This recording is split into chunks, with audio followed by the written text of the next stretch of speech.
آپ کو معلوم ہے بھابھی، وہاں پر اتنی زیادہ بکس تھیں کہ مت پوچھے۔ میرا تو دل کر رہا تھا کہ ساری بکس میں خرید لوں، مگر افسوس میرے پاس اتنی رقم نہیں تھی اور نہ ہی ماما نے اتنی بکس کو گھر میں آنے دینا تھا۔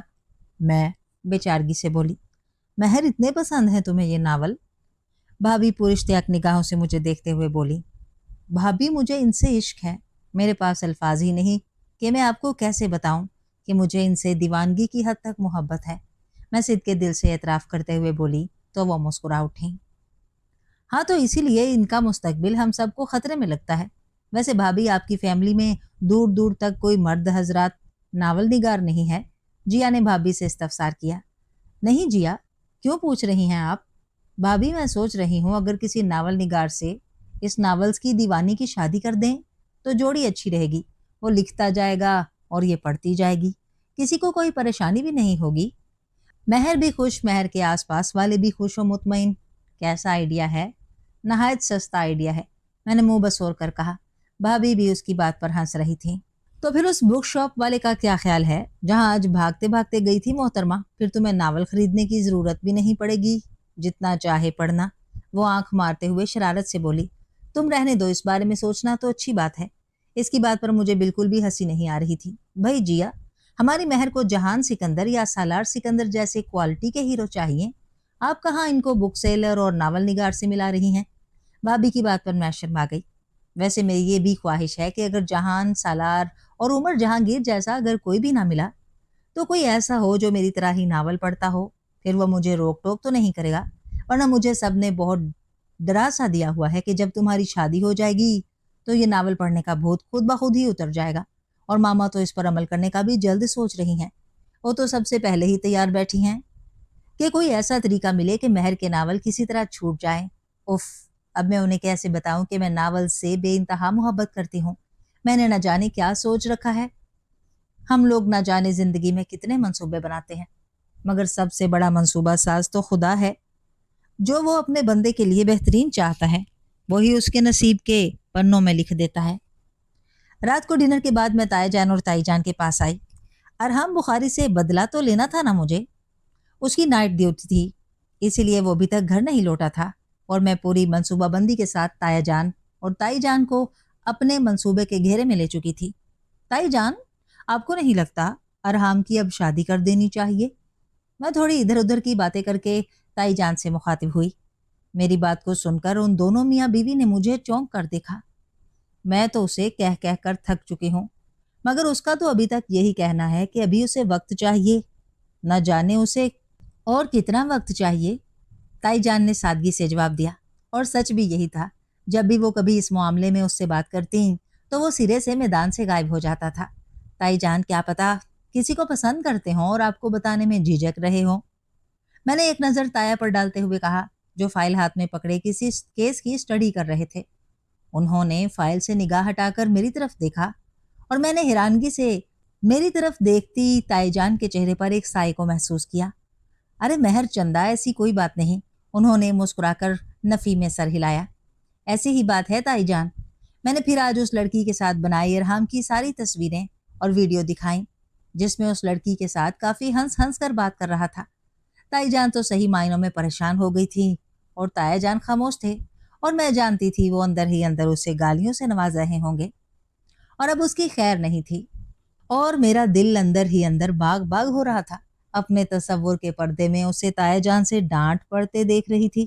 میں اپنے کمرے میں بیٹھی ناول پڑھ رہی تھی جب وہ کسی افلاطون کی طرح پھٹاک سے دروازہ کھولتا میرے کمرے میں داخل ہوا۔ میں ہڑبڑا سی گئی اور ناول کو ایک طرف رکھ کر اس کی طرف بڑھی۔ یہ کیا طریقہ ہے؟ تمہیں ذرا بھی مینرز نہیں کہ لڑکیوں کے کمرے میں کیسے داخل ہوتے ہیں؟ اوہ، تو مہر شاہویز کے مینرز کے تو دنیا بھر میں چرچے ہیں نا؟ وہ دانت پیس کر میری بات پر طنز کر رہا تھا۔ اس سے پہلے میں دوبارہ اپنا منہ کھولتی وہ غصے سے چلا اٹھا، تم نے میرے خلاف ماں بابا سے کیا بکواس کی ہے، بدتمیز لڑکی؟ وہ آنکھوں میں شعلے لیے مجھے ہی دیکھ رہا تھا، اور میں دل ہی دل میں آلتو جلالتو آئی بلا کو ٹالتو پڑھ رہی تھی۔ میں نے کوئی بکواس نہیں کی، اور تم میرے ساتھ اونچی آواز میں بات مت کرو، میں نے انہیں وہی بتایا ہے جو سچ ہے، سمجھے؟ میں بہادری کو چولا پہنے اس کی آنکھوں میں آنکھیں ڈالے جواب دے رہی تھی۔ میں کوئی ڈرتی تھوڑی تھی اس سے۔ تمہیں بتاؤں سچ کیا ہے اور کیا نہیں؟ وہ میرے بازو کو اپنی مضبوط گرفت میں لیتا غصے سے بولا۔ مجھے تو لگا جیسے ابھی میری جان نکل جائے گی۔ میرا بازو چھوڑو، تمہیں شرم آنی چاہیے۔ میں نے بازو اس کی گرفت سے آزاد کروانے کی کوشش کی مگر ناکام۔ میرے معاملوں سے دور رہو مہر شاویز، ورنہ میں تمہارا بہت برا حشر کروں گا۔ ایک جھٹکے سے میرے بازو کو چھوڑتا جس طرح آیا تھا ویسے ہی باہر نکل گیا۔ تبھی جیا کمرے میں آئی۔ تمہارا بھائی ایک نمبر کا جاہل گوار ہے، یہ جنگلی کسی اینگل سے ڈاکٹر نہیں لگتا۔ لڑکیوں سے کس انداز میں بات کی جائے اسے تو یہ تک معلوم نہیں۔ نان سینس۔ میں نے بازو کو سہلاتے ہوئے اس کے بھائی کی لیٹسٹ خوبیاں گنوائیں جو میں نے ابھی ابھی دریافت کی تھیں۔ بکواس بند کرو بدتمیز، تم نے جو بھائی کے افیئر کے بارے میں جھوٹی افواہ پھیلائی ہے نا، وہ بھی کوئی سینس کی بات نہیں۔ وہ لڑکی جس سے وہ کل ملے تھے وہ بھائی کے دوست کی بیوی تھی اور ان کی کولیگ بھی، ہم بھی ان سے ملے تھے، مگر تم تو وہی کرتی ہو جو تم دیکھتی ہو اور تمہارے دماغ میں سما جاتا ہے، بس وہی ٹھیک ہے، باقی سب گئے بھاڑ میں۔ وہ بھی اپنے بھائی کی طرح غصے میں لگ رہی تھی اور اس کی بات پر مجھے لگا شاید واقعی میں نے کوئی غلطی کر دی تھی۔ ماما نے بھی اچھی لان تان کی تو مجھے سخت اپنی غلطی کا احساس ہوا اور اس کی جگہ خود کو رکھ کر سوچا تھا۔ میرے ضمیر نے کہا کہ مہر تمہیں ایسا نہیں کرنا چاہیے تھا، اس لیے میرے دل نے فوراً سوری کرنے کی حامی بھری۔ میں نے تو جیسے اپنے پاؤں پر کلہاڑی ماری تھی، میرا منصوبہ مجھے ہی بھاری پڑ گیا۔ تم کب سدھرو گی مہر؟ ماما بہت غصے میں تھی۔ کبھی تو مجھے سکون کا سانس لینے دیا کرو، کیوں ہر جگہ ہماری بے عزتی کرواتی رہتی ہو؟ ماما اتنی بھی کوئی بڑی بات نہیں ہوئی جو آپ چپ کرو، خدا کا واسطہ ہے، اپنی یہ کینچی کی طرح تیز تیز چلتی زبان کو لگام دو، یہی ساری فساد کی جڑ ہے۔ ماما کے لہجے سے صاف ظاہر تھا کہ وہ مجھ سے عاجز آ چکی تھیں۔ آئی ایم سوری ماما، میری پیاری ماما، مجھے معاف کر دیں، گاڈ پرومس آئندہ ایسا کچھ بھی نہیں کروں گی۔ میں نے ان کے گرد بازو حمائل کرتے ہوئے پیار سے کہا تو انہوں نے میرا پیار فوراً جھٹک دیا۔ یہ معافی جا کر ارحام سے مانگو، مجھ سے نہیں۔ وہ کتنا ہرٹ ہوا ہے تم جانتی ہو، تمہارے جھوٹ کی وجہ سے اس کے والدین نے اسے شکی نگاہوں سے دیکھا، کتنی سبکی ہوئی ہوگی، اس بات کا تمہیں ذرا بھی اندازہ ہے؟ کسی طور بھی ان کا غصہ کم ہونے کا نام نہیں لے رہا تھا۔ میری بات دھیان سے سنو مہر، آئندہ اگر تم نے ایسی کوئی حرکت کی تو میں تمہارے ساری کتابیں، سارے ناولوں کو آگ لگا کر جلا دوں گی۔ دوسری بات یہ کہ تمہیں ارحام سے معافی مانگنی ہوگی ورنہ میری شکل نہیں تم دیکھو گی۔ وہ درستی سے مجھے دھمکی دے کر چلی گئیں۔ میں نے افسوس کے ساتھ منہ بسورا۔ میری ماما تو ہر دم میرے ناول جلانے، راکھ کرنے کے دم پر ہی رہتی تھی کہ کب انہیں میری ایسی غلطی ملے جس بنا پر وہ میرے ناولوں کو مجھ سے جدا کر دیں۔ اب کرتے نہ کرتے کہ مستاق میں اس کے کمرے میں داخل ہوئی۔ میں اس سے کبھی معافی نہ مانگتی اگر ماما نے اس قدر سخت انداز میں نہ کہا ہوتا۔ وہ صوفے پر بیٹھا، سینٹر ٹیبل پر پیر پھیلائے، گود میں لیپ ٹاپ رکھے کسی کام میں مصروف تھا۔ میں نے اسے انہماک سے کام کرتے دیکھ کر گلا کھنکھارا۔ اس نے ذرا سا چونک کر مجھے دیکھا، پھر مجھے نظر انداز کرتا دوبارہ اپنے کام میں مصروف ہو گیا، جیسے وہ کسی ریاست کا بادشاہ ہو اور سامنے کسی غریب رعایا کو دیکھ کر اسے کوئی فرق نہ پڑتا ہو۔ اس کے اس رویے سے میں غصے سے تل ملا کر رہ گئی۔ ارحام، میں غصے کو ضبط کرتی بمشکل بولی۔ بادشاہ غرور سے بولا۔ I am sorry. میری بات پر اس نے حیرت سے اوپر دیکھا جیسے میرے سر پر کوئی سینگ نکل آیا تھا۔ جو اتنا حیران ہو رہا تھا، اسے یقین نہیں آ رہا تھا کہ میں اس سے سوری کر رہی ہوں۔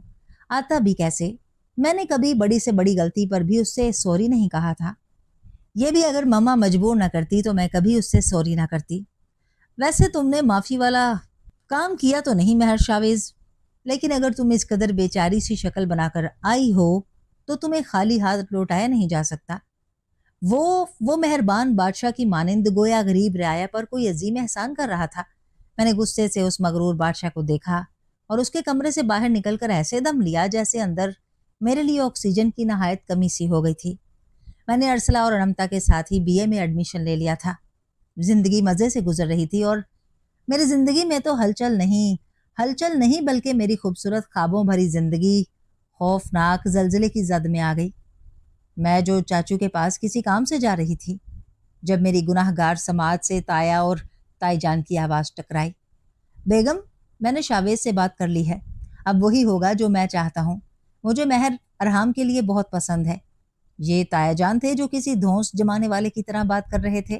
اس میں کوئی شک نہیں مہر، مجھے بھی بہت عزیز ہے، مگر آپ یہ بھی تو دیکھیں نا کہ مہر کتنی نٹکھٹ مزاج کی ہے، اور ارحام سنجیدہ اور پرسکون ماحول کا عادی۔ کیسے ان دونوں کا گزارا ہوگا؟ تائی جان متفکر بھرے انداز میں بولی۔ مہر ابھی بچی ہے، جب شادی جیسی ذمہ داری کندھوں پر پڑے گی تو وہ ٹھیک ہو جائے گی۔ تائی جان اپنے نقطے سے 1 انچ بھی ہلنے والے نہیں لگ رہے تھے، اور ان کی باتوں سے تو میں چکرا کر رہ گئی۔ میں چپ چاپ اپنے کمرے میں آ گئی۔ بے یقینی ہی بے یقینی تھی۔ بھلا وہ ایسے کیسے سوچ سکتے ہیں میرے اور اس کے بارے میں؟ اف، میرا تو دل کر رہا تھا میں اونچی اونچی آواز میں چیخوں اور کہوں کہ نہیں، ایسا مر کر بھی نہیں ہو سکتا۔ میں مہر شاویز اپنے ہوش و حواس میں ارحام سے شادی کرنے سے انکار کرتی ہوں۔ میرے دل میں ارحام کے لیے مزید نفرت اور غصہ بڑھ گیا۔ اگلے دن اپنی بیچاری سی صورت بنا کر ارسلہ اور انمتا کو ساری کہانی بتائی تو وہ نہایت پرجوش سے خوشی کا اظہار کرنے لگی۔ میں نے حیرانی سے انہیں دیکھا۔ ایک بات تو بتاؤ، میں تم دونوں کی دوست ہوں یا دشمن، جو اتنا خوش ہو رہی ہو اس بات پر؟ میں نے دانت پیستے ہوئے کہا تو وہ ہنس دی۔ ظاہر سی بات ہے، تمہاری دوستیں ہیں، اسی لیے تمہیں اتنا اچھا ہم سفر ملنے پر ہم خوش ہو رہے ہیں۔ اچھا، میں متعجب سا چلائی۔ مجھے یقین نہیں آ رہا تھا ارحام کہاں سے کیسے اچھا ہوا۔ وہ کسی اینگل سے بھی اچھا نہیں ہے ارسلہ، وہ میرا دشمن ہے، وہ مجھے زہر لگتا ہے، قسم سے۔ میں رونے کو تھی، انہیں یہ یقین دلاتے دلاتے کہ ارحام بخاری مجھے ذرا اچھا نہیں لگتا۔ وہی تو ہر اینگل سے اچھے ہیں تمہارے لیے مہر، تم کبھی غور سے دیکھو، وہ بالکل تمہارے ناولز کے ہیرو جیسے ہیں۔ انمتا چہک کر بولی اور میرا دل نہیں کی تکرار کر رہا تھا۔ اگر تم دشمنی اور نفرت کی اینک اتار کر ارحام بھائی کو دیکھو گی تو ان میں تمہیں بالکل ہیرو جیسی لک آئے گی، اور پھر دشمن کی بجائے جانم ہو جائیں گے، زہر کی جگہ شہد لگنے لگیں گے۔ ارسلہ رسان سے مجھے سمجھا رہی تھی۔ ویسے تم دونوں مجھے اپنا دوست کہتی ہو، اور ارحام اتنا پسند بھی ہے تو تم دونوں میں سے کروا لینا کوئی اس سے شادی، اگر اتنی ہی تم فلیٹ ہو گئی ہو تو۔ اگر یہ آفر تم ہمیں پہلے کرتی تو یقیناً ہم منع نہ کرتی، اب تو ہم انہیں تمہارے حوالے سے بھائی بنا چکے ہیں۔ ارسلہ تعصب سے بولی۔ ہاں تو اور کیا، ویسے بھی تمہارے تائی جان نے اپنے شہزادے بیٹے کے لیے تمہیں پسند کر لیا ہے، تو ہماری دال کہاں گلے گی۔ انمتا کو بھی کافی افسوس ہو رہا تھا، اور سب سے بڑا افسوس مجھے ہو رہا تھا، جس کی قسمت و سکڑو انسان سے پھوٹی جا رہی تھی۔ میرا دل دھاڑے مار مار کر رو رہا تھا۔ تائی جان اور تائی جان کی جو باتیں اڑتی اڑتی میرے کانوں میں پڑ چکی تھیں، ان کے بارے میں لگاتار 2-3 دن سوچ سوچ کر آدھا خون جلا دیا تھا۔ بات ہی کچھ ایسی تھی کہ میرا دل دماغ میرے قابو میں رہا ہی نہ تھا۔ سب سے زیادہ تو مجھے اپنے ناولز کی شدید ٹینشن ہوئی، کیونکہ خدا نہ کرے اگر ایسا کچھ ہو جائے تو وہ میرا اور میرے ناولوں کا دشمن سب سے پہلے تو ان کو ہی ٹھکانے لگائے گا۔ جب سے یہ بات میں نے سنی تھی، بس خدا سے اس بلا کو ٹال دینے کی ہی دعائیں کر رہی تھی کہ بس یہ کسی طرح بلا ٹل جائے۔ میں تو سوچ سوچ کر خون جلا رہی ہوں، وہاں مجھے کسی نے اس بات کے لیے منہ تک نہ لگایا۔ ایک تو خیال آیا کیا پتا وہ مجھے کچھ بتائے بغیر اندر ہی اندر تیاریاں کر رہے ہوں۔ 1-2 دفعہ بہانے سنگن لینے کی بھی کوشش کی، مگر گھر میں تو ایسی کوئی اضافی سرگرمی نہیں ہو رہی تھی۔ آہستہ آہستہ جب یہ بات میرے دماغ سے نکل گئی اور تقریباً 1 ماہ بعد ماما نے مجھ سے بات کی، ہائے، میں تو شرم سے ہی مر جاتی اگر اس دشمن کی بجائے کسی اور کا نام لیتے۔ کیا کریں، میرے لیے شاید میرے ماں باپ کو یہی نظر آیا تھا۔ مجھے افسوس ہو رہا تھا، لیکن میں نے افسوس کو بعد میں اٹھا دیا۔ شاید پہلے ماما جانی کو بتانا بھی تھا کہ جو وہ رشتہ مجھے پیش کر رہی ہیں وہ میرے لیے کتنا نقصان دہ ہے۔ ماما، میں ہرگز آپ کے اس چمچے سے شادی نہیں کروں گی۔ وہ اس قابل بھی ہے جو آپ نے یہ سوچ لیا کہ مہر کی شادی اس سے ہوگی؟ میں نے صاف صاف جواب دیا۔ ماما نے حیرانگی سے مجھے دیکھا۔ وہ شاید یہ سوچ کر آئی تھی کہ میں شرم و حیا کا پیکر بنے، منہ جھکائے، دوپٹے کے پلو کو منہ میں دبائے رضامندی دے دوں گی، لیکن یہاں تو ان کی سوچ کے برعکس ہی اظہار ملا تھا۔ وہ شاید چند پل یہ بھی بھول گئی تھی کہ ان کے سامنے اپنی وہ بیٹی کھڑی تھی جو نہایت منہ پھٹ تھی، اور شرم و حیا تو اس کو چھو کر بھی نہیں گزری تھی۔ بالکل، وہ تمہارے قابل نہیں ہے، اتنا خوبرو، ذہین فتین، نہایت سلجھا ہوا، با اخلاق، ادب سے چھوٹے بڑوں سے پیش آنے والا، اور تم کہنے کو تو میری بیٹی ہو، لیکن نہایت نکمی، کوڑ مغز، پھوہڑ، بدتمیز، منہ پھٹ، جسے بڑے چھوٹے کا لحاظ تک نہیں۔ ماما نے کھا جانے والی نگاہوں سے مجھے دیکھا، اور میرا تو منہ ہی کھل کر جبڑے کو جا لگا۔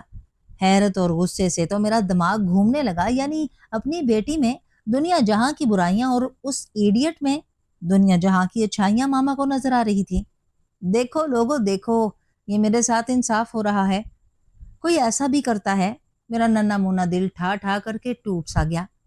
تمہارے تایا جان کا یہ فیصلہ ہے اور تم جانتی ہو نا کہ ان کے فیصلے پتھر کی لکیر ہوتے ہیں۔ تم یہ غنیمت سمجھو کہ انہوں نے تمہیں بتانے کو کہا ہے تاکہ تم خود کو ذہنی طور پر تیار رکھو۔ ماما کی بات نے میرے دکھتے دل کو مزید تڑپایا۔ شادی میری ہے یا تایا جان کی، جو مجھے صرف بتایا جا رہا ہے؟ اور آپ نے بھی زحمت کیوں کی ہے؟ نکاح کے موقع پر بتاتی نا کہ مہر تمہارا نکاح ہو رہا ہے، 3 دفعہ قبول ہے بول کر یہاں پر سائن کر دو۔ ابھی کیوں بتا رہی ہیں؟ میں نے دکھی دل کے ساتھ طنز کیا۔ دل تو کر رہا تھا جا کر خود تایا جان کو بول دوں کہ مجھے اس فیصلے سے انکار ہے۔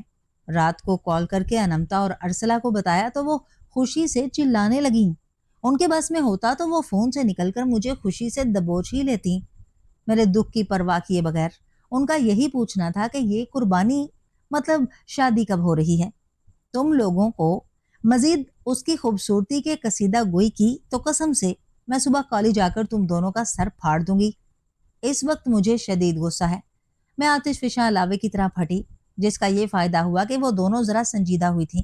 تبھی ارسلہ مجھے سمجھاتے ہوئے بولی، دیکھو مہر، میں تمہیں ایک دوست ہونے کی خاطر صرف یہی کہوں گی کہ ماں باپ کبھی اولاد کا برا نہیں سوچتے۔ یار وہ ہمارے دشمن تھوڑی ہوتے ہیں، ہمارے ماں باپ ہیں، ہم ان کی زندگی کا قیمتی اثاثہ ہوتے ہیں۔ ہمارے دکھ سکھ کی ان کے علاوہ اور کسی فکر ہوگی؟ ارحم تمہارے لیے اچھا ہی ہوگا، تبھی تو کچھ سوچ کر تمہارے والدین تمہیں اس کی زوجیت میں دے رہے ہیں۔ تم ذرا یہ بے مطلب سی نفرت اور بے تکی سی دشمنی کی اینک اتار کر دیکھو تو تمہیں وہ اچھا لگے گا۔ میں خاموشی سے اس کی بات سن رہی تھی۔ جب وہ خاموش ہوئی تو انمتا نے اسے سمجھانے کا کردار ادا کیا۔ ویسے تمہیں اس سے اس بات کی ہی چڑ ہے نا کہ وہ تم کو تنگ کرتا ہے، تم سے بدتمیزی سے بات کرتا ہے، تمہارے ناول اسے پسند نہیں، اسی پر اتفاق نہیں ہوا؟